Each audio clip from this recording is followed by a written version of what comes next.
Hit TV. నేను శ్వేత. ఈరోజు నాతో పాటు చాలా చాలా చాలా చాలా స్పెషల్ గెస్ట్ ఉన్నారు. ఈ గెస్ట్ ఎందుకు ఇంత స్పెషల్ అంటే వీళ్ళ ఫాదర్ అంతకంటే ఎక్కువ స్పెషల్.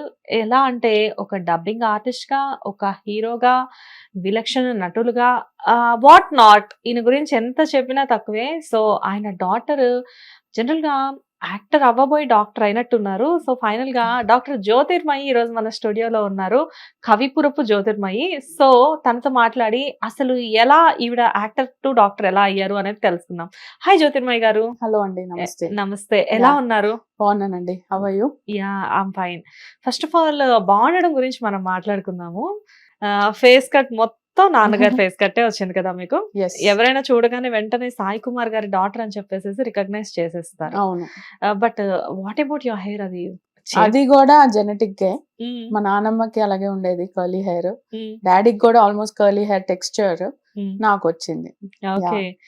అంటే నేనేమనుకున్నానంటే మీ హెయిర్ చూడగానే అది ఇప్పుడు హీరోయిన్స్ అందరూ కూడా ఇప్పుడు మన చాలా మంది నిత్య మీనన్, తాప్సీ, రీసెంట్ గా చాలా మంది హీరోయిన్స్ చూసినప్పుడు నాకు అనుపమ వీళ్ళందరినీ చూసినప్పుడు నాకు ఏమనిపిస్తుంది అంటే అమ్మో ఇలాంటి హెయిర్ మెయింటైన్ చేయడం చాలా కష్టం కదా అని చెప్పేసి అనిపిస్తూ ఉంటుంది. అండ్ మిమ్మల్ని అడుగుతున్నాను అసలు ఈ క్వశ్చన్, ఎలా how your maintaining? Maintenance wise కొంచెం ఎక్స్ట్రా ఎఫర్ట్ పెట్టాల్సి వస్తుంది. But it's like natural hair కాబట్టి అంత ఎక్కువ ఉండదు. బట్ బేసిక్ కేర్ అయితే తీసుకోవాల్సి వస్తుంది. బేసిక్ కేర్ అయితే తీసుకుంటూ ఉంటారు. సో దానికి స్పెసిఫిక్ ప్రోడక్ట్స్ ఉంటాయి, కర్ల్ ప్రోడక్ట్స్.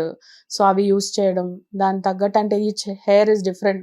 ఈ కర్లీ హెయిర్ అనేది ఒక పెద్ద సబ్జెక్ట్. మళ్ళీ ఇప్పుడు ఏంటంటే ఇది ద CG మెథడ్ అంటాం, the curly girl method. So దాంట్లో we use different kinds of products to retain the texture and moisture. Basic disadvantage ఏంటంటే డ్రై అయిపోతూ ఉంటుంది. సో దాన్ని కంట్రోల్ చేయడానికి చూసుకోవాలి. కానీ ఇంత బిజీ స్కెడ్యూల్లో నాకు తెలిసినంత వరకు you are the best pediatrician. నాకు తెలుసు you have own clinic. But ఒక పక్క చూస్తే సోషల్ మీడియాలో నవ్ యు ఆర్ ట్రెండింగ్, చాలా బిజీగా ఉన్నారు. అండ్ ఒక పక్కన సోషల్ మీడియా మెయింటైన్ చేస్తూ, ఒక పక్కన క్లినిక్ చూసుకుంటూ, ఇద్దరు పిల్లలు మళ్ళీ మీకు ఆ ఇద్దరు పిల్లల్ని చూసుకుంటూ, అటు పక్క ఫ్యామిలీని మేనేజ్ చేస్తూ, and you don't have any support also right now. ఎందుకంటే అత్తగారు వాళ్ళు అక్కడ ఉన్నారు కాబట్టి ఇంట్లో మేనేజ్ చేసుకోవాలి, బయట మేనేజ్ చేసుకోవాలి. ఇదంతా ఒక టాస్క్. అయితే నాకు తెలిసి మీ హెయిర్ మెయింటైన్ చేయడం కూడా ఒక పెద్ద టాస్క్. అవును కదా, దానికి దాని టైం ఇవ్వాలి. సో డెఫినెట్లీ ఏదున్నా ఎఫర్టే కదండి. Without effort nothing can be maintain. కానీ మన జుట్టు అయినా దానికి టైం ఇవ్వాలి, దానికి చూసుకోవాలి. పిల్లల్ని పెంచడం, పిల్లల్ని పెంచడం ఒక ఎత్తు అయితే హెయిర్ ని పెంచడం ఇంకొక ఎత్తు. అవును, రైట్. బట్ ఇంత పొల్యూటెడ్ లో కూడా మీరు ఈ రకంగా మెయింటైన్ చేస్తున్నారు అంటే that is really great. Thank you అండి. బట్ యాజ్ ఎ డాక్టర్ గా మేబీ మీరు కొన్ని ప్రికాషన్స్ తీసుకుంటూ ఉంటారు అనుకుంటా. మీకు బాగా తెలుసు ఏది తింటే మంచిది, ఏది తింటే మంచిది కాదు. ఏదన్నా protein intake, proper nutrition, overall balance nutrition is essential for every part of the body. Okay. So మీ గురించి మాట్లాడదాము. ఫస్ట్ అంటే లైక్ అంటే సాయి కుమార్ గారి డాటర్ గా మాకు వాట్ ఈస్ జ్యోతిర్మయి అనేది ఈ మధ్య మేము తెలుసుకున్నాము.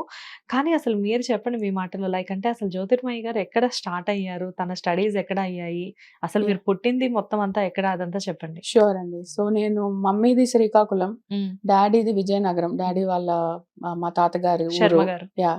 సో తర్వాత తాతగారు మైగ్రేటెడ్ టు చెన్నై, మద్రాస్ కి. అప్పుడు సినిమాల కోసం వచ్చారనమాట. సో ఇంకా అక్కడే తాతగారు మా నాన్నమ్మని చూడడం, వాళ్ళిద్దరూ ప్రేమించుకోవడం, వాళ్ళది లవ్ మ్యారేజ్ ఆ టైంలో.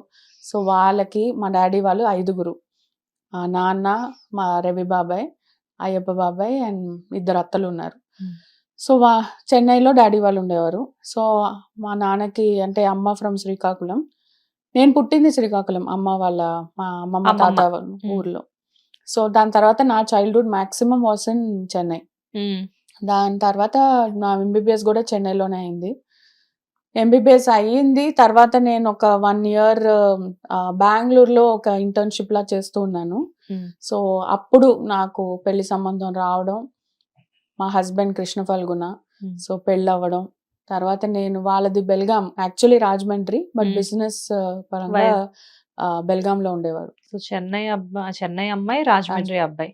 కాకపోతే రాజమండ్రి అబ్బాయి కన్వర్టెడ్ టు లైక్ కర్ణాటక అబ్బాయి. అవును, ఆల్మోస్ట్ లైక్ ఆల్మోస్ట్. మేము ఎలాగ తెలుగు వాళ్ళం కన్వర్టెడ్ టు తమిళియన్స్ టైప్ లో ఉంటుందో అలాగా. సో పెళ్ళయ్యాక కూడా నాది మా మమ్మీది మా డాడీ మా ముగ్గురు గ్రూప్ అమ్మ నాన్న నాది అమ్మ నాన్న అమ్మ నాన్న ఒక ఒక తమిళ తమిళ అమ్మాయి. అమ్మాయి అని ఉండేది. సో అలాగా సో బెల్గాంకి వెళ్ళడం నేను పెళ్ళయ్యాక నా PG post graduation in MD pediatrics నేను బెల్గాంలో చేశాను. దాని తర్వాత I stayed we live there for almost 7 years. Then we move to హైదరాబాద్కి వచ్చాం. ఇప్పుడు హైదరాబాద్లో ప్రెసెంట్ ఉంటున్నాం సిన్స్ లాస్ట్ 5 years. సో నాకు 2 పిల్లలు, పాప ఆద్యశ్రీ అండ్ బాబు ఇవాన్. సూపర్. యా సో ఇద్దరు పిల్లలిద్దరు చదువుకుంటున్నారు, Yeah. పెద్ద పిల్లలు అయిపోయారు. పాప 6th class, Babu first standard. Okay. Yeah but అయినా కానీ మీరు మాత్రం చిన్న పిల్లలానే ఉన్నారు. Thank you. మీ జీన్స్ లో అలా ఉన్నట్లుంది. లైక్ అంటే ఇప్పుడు సాయి ఫర్ కుమార్ ఎవర్ గారు, యంగ్ మేము. యా డెఫినెట్ గా ఇప్పుడు సాయి కుమార్ గారు he's now above 60. Yeah but అసలు ఆయన ఏజ్ తెలియదు ఎవరికి. అవును. అంటే ఈటీవీలో ఒక ప్రోగ్రామ్ జరిగింది. ఆ అవును. ప్రోగ్రామ్ కి మీ బాబాయ్లు మీ అత్తలు అవును. అందరూ వచ్చారు. అవును వచ్చినప్పుడు ఆ ప్రోగ్రామ్ లో సాయి గారు ఏజ్ అనౌన్స్ చేస్తారు, అవును. నా 60th బర్త్డే ఈ రోజు అని అవును. చెప్పి. నేను కూడా కామెంట్ చేశాను ఆ ప్రోగ్రామ్ లో కింద, Hmm. సార్ మీకు 60 years అని చెప్పేసి. అవును. అంటే ఆయన హీస్ టూ యంగ్, అప్పటికి ఇప్పటికి అవును. ఆయన అలానే మెయింటైన్ అవుతున్నారు. Hmm. ప్రత్యేకంగా నాకు తెలిసి మెయింటైన్ చేయాల్సిన పని లేదనుకుంటా, మీ ఫ్యామిలీ జీన్సే అలా ఉన్నాయి. అవును mostly maximum is జెనెటిక్సే. Hmm. And ఇప్పటికీ కూడా నాకైనా అక్కడక్కడ గ్రే హెయిర్ స్టార్ట్ అయిందేమో గానీ మా డాడీకి అయితే ఇప్పటికీ డై వేసుకోరు ఆయన. అవునా? యా సో మా Super. అత్తలు గాని మా బాబాయిలు గాని ఎవరు ఇంకా హెయిర్ డై కూడా వేసుకోరు. సో అదేం జీన్స్ నాకు తెలియదు నిజంగానే. మ్మ్. సో అదే అనుకుంటూ ఉంటాం, ఇదేంటి అసలు అంటే ఈ గివ్స్ మా నాన్నమ్మకి క్రెడిట్ ఇస్తారు. చిన్నప్పుడు వీక్లీ నలుగు పెట్టడం, ఆయిల్, హెయిర్ మసాజింగ్ ఇవన్నీ. మ్మ్. అండ్ అప్పుడు ఇంత లేదుగా బయట ఫుడ్ అంతా, ఇప్పుడు ఇంట్లో food. So they have taken good care of them cells. Hmm. Yeah